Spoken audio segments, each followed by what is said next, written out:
Mapagpalang gabi po sa inyo mga kapatid. Ito naman po ay meron akong ituturo po sa inyo isang pong orasyon. Ito po ay magamit ito sa mga mangkukulam o mga barang. Ito po ay pwede nyo po itong isulat sa salumpas at itapal nyo lang po sa sinamura.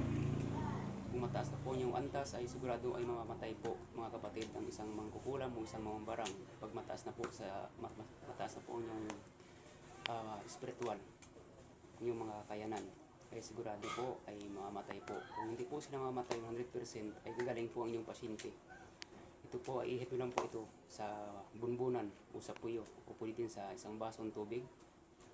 Ito po sigurado ay mapagaling po ang inyong pasyente. Ito po mga kapatid, ulitin nyo lang po ito ng 3 times. Makakatulong po sa inyo po ito mga kapatid. Ito na po, mata, mita, mika, mapamita, maim, kumaim, malamrok, milam, mumumum. 3 times lang yan mga kapatid, ulitin nyo yan. Ihip nyo yan sa isang basong tubig o sa puyo ng ulo, sa bunbunan. Yan po ay makatulong po sa inyo yan. Maraming salamat po mga kapatid.